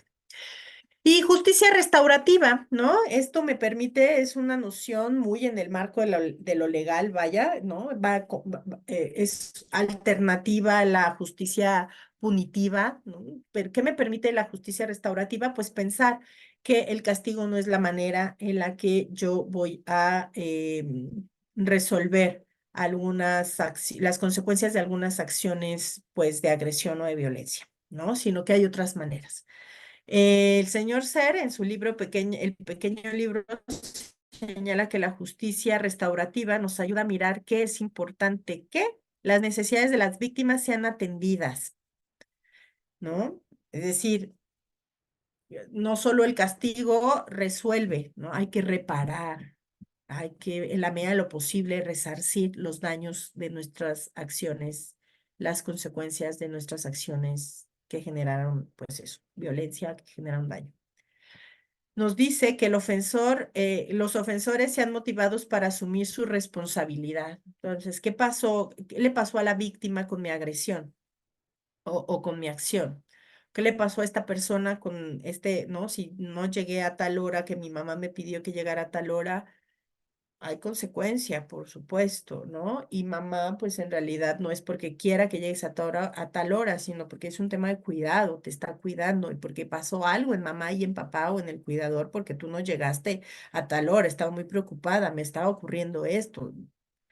Y entonces que el ofensor pueda asumir su responsabilidad. Bueno, ¿cómo reparo esto que hice, no? ¿Cómo resarcimos, además de generar condiciones para la no repetición? Y las personas afectadas por un delito tengan la participación en el proceso. Entonces, que todas las partes podamos asumir este, eh, ¿no? Pues las consecuencias de un acto. Entonces, la justicia restaurativa es una especie como de pedagogía para la cultura de la legalidad. No la legalidad como tienes que cumplir la norma, sino que el sentido profundo de la norma. El sentido profundo de la norma, pues es el bien social, ¿verdad? Es el bienestar. Entonces, entender que el sentido profundo o el pilar, el anclaje, la cultura de lo legal, de la legalidad, de las normas, de los acuerdos es pues el bien, nos permite entonces una noción distinta. No es porque lo tengas que hacer obligadamente y te tienes que someter a las reglas, sino hay un sentido profundo que es el bien común, ¿verdad? Que es el que todos estemos, la vida digna, que todos y todas estemos con cierto bienestar. Y la cultura de la legalidad es una pedagogía también que me ayuda a fomentar la cultura de la legalidad, pues que comienza en la crianza y alcanza la comunidad. Esto que les digo, ¿no? Acá tenemos algunos ajustes al protocolo, igual ahí, ajá, si quieres, te la paso o tú, o lo Si quieres, quito. déjalo ahí puesto, Ana Lilia, al fin que nada más son un par de diapositivas. Bueno, nada más como complementando un poco esto que justo nos contaba Ana Lilia, que está como fuertemente vinculado con pues esta pedagogía a partir de la justicia restaurativa. Pues desde acá en Prepa Ibero, y esto también lo vimos en la presentación del nuevo protocolo hace unos cuantos meses, en una conferencia que hubo el semestre pasado, pues hemos también tratado de apuntar cada vez a procesos que se salgan un poco más del plano de lo punitivo y que apunten a procesos de justicia restaurativa. ¿Para qué? Pues justamente para resguardar el tejido social, porque también somos una institución formativa en la que recibimos a adolescentes, en donde pues claramente todavía hay mucho camino por recorrer y todavía hay muchas alternativas a esta justicia punitiva que conocemos, pues justamente para promover mejores hábitos de resolución de conflictos y pues mejores hábitos para la conversación y para una cultura de paz. Si quieres avanzarle a la siguiente, Ana Lilia, por favor. Eh, Este protocolo, de nuevo, lo pueden volver a consultar dentro de nuestra página, pero una de las tantas cosas que hablamos a partir pues a partir de los ajustes que le hicimos a este protocolo, fue que en esta encuesta diagnóstico que hicimos con sus hijos e hijas hace unos cuantos meses, algunos de los resultados, sobre todo en una sección que hicimos un apartado de justicia, pues denotaban que la mayor parte del estudiantado, más precisamente un 66% del estudiantado de Prepa Ibero, cree que justamente la justicia es más un proceso de restauración del daño a las personas que vivieron ese daño que un castigo para las personas que ejercieron ese tipo de daño o violencia. Entonces, ¿qué nos está hablando? Que somos una población o la población de Prepa Ibero en su mayoría que está dispuesta justamente a abrazar estos procesos de justicia restaurativa en donde se dialoga entre las partes, en donde se concilie para buscar justamente el bien común de la comunidad, valga la redundancia. Y entonces, pues esto denotó en el proceso, pues, de elaboración de nuestro protocolo, en esta detección de las necesidades de la población a partir de lo que conocemos, pero también cotejándolo con los valores de la institución. A ver, acá como Ana Lilia nos ha remarcado un montón de veces, ¿no? La institución, pues, es también el lugar en donde venimos a poner en práctica todas estas características, cualidades que vienen a nosotros desde la crianza en casa. ¿Y por qué no que en Prepa Ibero pues sea justamente un lugar donde fomentemos esta formación, esta educación a partir de pues justamente otro tipo de valores que no nada más sean el de la cancelación, el de lo punitivo, el de la segregación? Y pues eso va muy de la mano con pues lo que pensamos acá de este lado que tiene que ser este proceso formativo. Por lo tanto, pues tenemos a una población que cambió este protocolo, ¿no? Ahora tenemos, en vez de resolución únicamente por la vía punitiva o lo que llamamos de este lado mecanismo obligatorio, pues tenemos procesos de justicia restaurativa a partir de mecanismos restaurativos, en donde en primera instancia pues es tratar de entender qué es esa necesidad que tiene la persona que vivió ese daño y sobre todo de qué manera puede esa necesidad y el devolverle ese bienestar a la persona, pues restaurar ese tejido social, porque ciertamente cuando hay un acto de violencia, sobre todo cuando hablamos como de violencia de género o algún tipo de discriminación que parte de una violencia estructural, pues más que ser una violencia uno a uno, pues es una violencia que replica esta estructura y tiene daños colaterales en toda la población o en toda la comunidad, ¿no? Y bueno, por lo tanto también tenemos pues un instrumento que es un protocolo que ojalá que cambie a la población a través de estos mecanismos no necesariamente punitivos en todos los casos, ¿no? No sé si hay otra diapositiva, Ana Lilia, creo que sí. Ah, bueno, esto es también como una síntesis, ¿no? De pues nuestra misión y lo que quiere este nuevo protocolo. El protocolo está enfocado en la formación integral de la persona. Abrazamos a la persona desde sus áreas de oportunidad y sus fortalezas, reconociendo la labor y el reto que esto implica. Y bueno, acá en Prepa Ibero nos distinguimos por buscar una experiencia formativa hasta en estos procesos, ya que integramos una misma comunidad a la cual pertenecemos, pero también servimos. Esto implica conocer el contexto de todas las personas, así como los distintos grupos sociales que pueden llegar a ser vulnerables ante discriminaciones y violencias, lo cual también implicará en la resolución de los casos que resuelve el protocolo. Y bueno, este protocolo se distingue porque tiene como fin último la transformación de nuestra comunidad desde, con y para ella a partir de su bienestar y formación. Y bueno, me quedo nada más como con esta idea, pues para que ustedes también tengan la certeza que de este lado no vamos a mandar mensajes contrarios, sino que también nos importa mucho pues que justamente tengan acceso el estudiantado y todas las personas que integramos esta comunidad pues a esta justicia no punitiva y justamente una justicia que apunte a la restauración y a una cultura de paz. Gracias, Annalisa. Gracias, vale. Y bueno, pues ya acercándonos al cierre de la charla, ¿no? Decirles que todas estas categorías, nociones, ¿no? Esta perspectiva de género fíjense cómo la perspectiva de género me llevó a compartirles un recorrido por un montón de elementos que cierran en términos pues de este diálogo, pero que en realidad es el inicio, el comienzo ¿no? como de este proceso cognitivo que es la crianza para la paz, que fortalecen padres, madres o cuidadores la capacidad de potenciar el desarrollo humano en los y las adolescentes y por lo tanto que permite prevenir el ejercicio de la violencia. Cuando hablamos de crianza para la paz, entonces es una crianza con una perspectiva de género que permite cuestionar estas construcciones de género, que permite cuestionar la violencia desde esta perspectiva de género, que permite construir alternativas ante esta violencia, también desde una perspectiva de género basada en la cultura de la paz, la cultura de la legalidad, que para llegar aquí necesitamos, para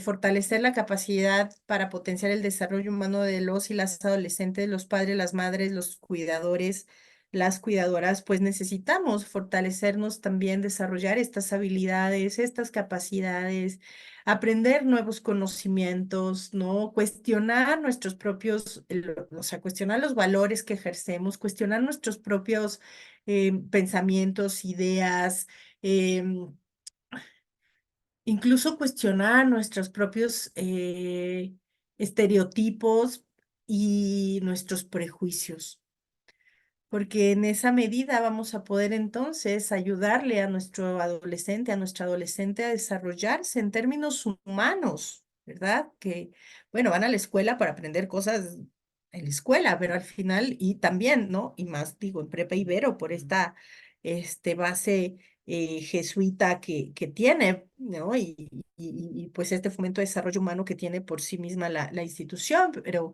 que es muy importante, pues sí plantearnos el tema de la crianza, de una crianza para la paz.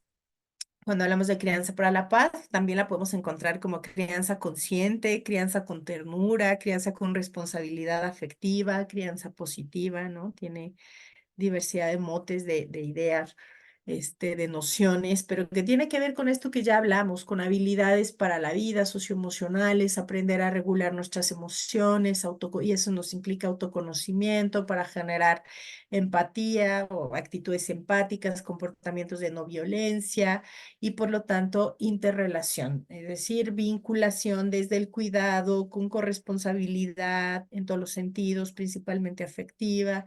Y bueno, como vemos acá el afecto, el desarrollo, el afecto y el desarrollo de la personalidad, de la personalidad son centrales en el adolescente, en la adolescente. Y que como cuidador, cuidadora, padre, madre, pues es importante también conocernos, ¿verdad? Ir a nuestra propia crianza, cómo fuimos criados, cómo fuimos criadas, cuáles son nuestras heridas de esas crianzas todavía en el marco pues de una cultura de la violencia, ¿no? La violencia estaba normalizada, evitar estos dobles mensajes, ¿no? Yo pienso a veces, y lo he visto, seguramente ustedes también, ¿no? Así alguna madre, padre o cuidador, cuidadora diciéndole al hijo más grande con un golpe, no le pegues a tu hermano. Y a veces la retrato así, ¿no? Estamos queriendo construir la paz así de, no le pegues a tu hermano y entonces le pegas. eh, Queremos construir la paz a base de violencia. Creo que nos toca como adultos, adultas de las familias, de estas relaciones, ¿no? plantearnos nuevas posibilidades o cuestionarnos lo que tenemos, plantearnos unas maneras, pues eso, desde la paz con estos elementos que yo les he querido compartir a lo largo de esta mañana, ¿verdad? La práctica de la crianza tiene prácticas, acciones, comportamientos, pautas y creencias, ¿no? Las prácticas, acciones concretas que los adultos llevan a cabo con el fin de orientar, pautas, que son estos patrones, normas, costumbres que definen lo que el adulto piensa y debe hacer, ¿no? Tiene un anclaje cultural. Entonces ahí cuestionémonos qué estamos haciendo, cómo lo estamos haciendo, desde dónde, qué ideas, qué creencias, que es la tercera, que son las explicaciones o justificaciones, de cómo actúa el padre, la madre, el cuidador respecto a la crianza, certezas, saberes compartidos, ¿no? O sea, la crianza que tengo la aprendí, es lo que toca hacer para este modelo de familia que tengo, para estas características de hijos y de hijas que tengo, ¿no? Creo que la invitación es más que a juzgar, a preguntarnos, ¿no? Y desde ahí, pues poder caminar hacia algo que nos beneficie como personas, les beneficie como personas a los hijos, a las hijas y por lo tanto a la sociedad. ¿Por qué? Porque si bien, dice la UNICEF, hay factores de diversos niveles que inciden sobre el desarrollo de los y las adolescentes, y vemos la comunidad internacional, gobierno nacional, comunidad y gobierno local, instituciones, escuelas, hospitales, padres, madres de familia, compañeros y compañeras, y a nivel personal, pues también es de ida y vuelta, ¿verdad? Si esto afecta al desarrollo de del adolescente, pues también la crianza, ¿no? El como padre, madre, profesor, profesora, vamos acompañando a estos adolescentes, en esa medida se desarrolla, ¿no? Este adolescente que después va a incidir también en estos otros niveles, ¿no? Entonces, este va a ser un ciudadano, en algún momento va a ser compañero o compañera, o es compañero o compañera, va a tener una familia, seguro va a ser padre, madre o no, pero tendrá algún tipo de familia, instituciones y escuelas, es decir, va a ser un profesional que se desarrolle en estos espacios, va a ser un ciudadano, este, y pues ahí tenemos, ¿no? Que si bien estos factores inciden, cuando acompañamos a este adolescente también en algún punto va a incidir en todos estos niveles. Y está la importancia, ¿no? Entonces, la perspectiva de género en la crianza reduce la violencia de género y los riesgos por este aspecto, ¿no? A medida que se consolida la socialización de género, es fundamental promover normas que reduzcan la exposición a riesgos específicos por la violencia de género a través de la crianza durante la adolescencia. Estamos en un momento muy importante, porque pues aquí podemos decirle a nuestro adolescente, ¿no? Que es importante que se educar en la participación de los varones en la crianza. Somos iguales, ¿no? Necesitamos más varones en el espacio íntimo doméstico, responsables de la crianza, disminuir este padrón de deudores, ¿no? Creo que eso es importante. Necesitamos disminuir las jornadas de las mujeres en el espacio íntimo doméstico con el apoyo de pues los padres, ¿no? La figura paterna dentro de este espacio y habilitar una actitud crítica, si no se continuará perpetuando las brechas de desigualdad y violencia de género, ¿no? O sea, necesitamos que los hombres también le entren al trabajo dentro del espacio íntimo doméstico, así como nosotras hemos salido las mujeres al espacio público y compartimos ya el espacio público con varones y qué bueno, creo que también hoy es importante que los varones entren al espacio íntimo doméstico, hacerse cargo del trabajo de reproducción de la vida al interior, de la crianza, del cuidado, ¿no? En una medida igual. El fruto de la crianza para la paz será el bien común. Esto yo estoy convencida. La paz es justicia social y la justicia social es paz. La justicia social es la vida digna y la perspectiva de género hace posible la vida digna. Por lo tanto, la perspectiva de género es igual a la vida digna, a la justicia social y esto es paz. La perspectiva de género nos da la posibilidad de colocar un eslabón más para la paz. Y esto, compañeros, compañeras, pues es bien común, ¿no? Todos, todas salimos beneficiadas de la igualdad de género, se los prometo. Esto ya lo hemos visto en otros países que ya tienen, ¿no? Mayor igualdad de género. caminemos hacia allá. A todos, a todas nos vendrá bien cambiar nuestros patrones de masculinidades y feminidades construidas en la violencia para ser construidas en la paz, porque nos va a dar mucha eh, eh, vida digna, mucha justicia, más bien, y eso es vida digna para todos y todas. Y pues para cerrar, les dejo esta pregunta: ¿qué acciones puedo realizar en el cotidiano que fomenten la perspectiva de género? Si por ahí hay alguien que quiera compartir en el chat. ¿Qué acción puedo realizar en el cotidiano que fomente la perspectiva? Si no, pues solo piénsenla.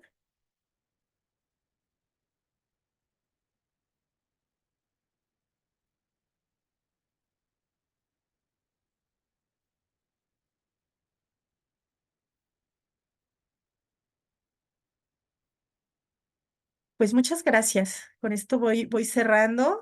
Nos quedamos con esta pregunta, con esta reflexión. Por ahí Sí, nos por aquí ponen al... dice, Sí, eso. Sí, ¿me ayudas a leer, porfis? sí, educar y cuidar de la misma manera a hombres y mujeres implica primero reflexionar sobre mis prejuicios, igualdad. em, Esto es un poco lo que nos han compartido. Muchas gracias. Muchas gracias. Pues ahí, ya, creo que llegó otro, no sé si tiene que ver. Me inspira. Ah, qué bueno. No es fácil el camino y sin embargo creo que vale la pena y la alegría intentarlo. Aunque no veamos a veces hasta los frutos, vale la pena porque es duro y también la alegría por los resultados. Otro comentario: activamente reflexionar sobre los pensamientos o ideas en automático, y agradecen mucho la plática. Pues si puedes dejar de compartir, por favor. Sí, sí, sí. A ver, ahí voy. Pues por último, y antes de irme, nada más en una palabra que me compartan cómo se quedan después de esta reflexión. Una palabra, solo una palabra, cómo me quedo, cómo estoy. Y pues muchas gracias por el espacio, por la escucha, por la invitación. Gracias. Pues agradecerte muchísimo, Ana Lilia, por este espacio, a las familias por darse también el espacio de pues estas pláticas que ayudan mucho a continuar con el trabajo que tenemos en la prepa. Somos pues una comunidad, ¿no? Por algo estamos en esta prepa y apostándole a la educación humanista jesuita que tenemos. Entonces, pues continuar con esto desde nosotros, desde este lugar de la educación y desde nuestro bosque, y pues desde casa, pues continuar con todo esto. Les agradecemos muchísimo y pues bueno, estarán sabiendo de nosotros próximamente para otra conferencia. Muchas gracias, Ana Lidia. Y gracias a Gracias. Ina. Muchas gracias.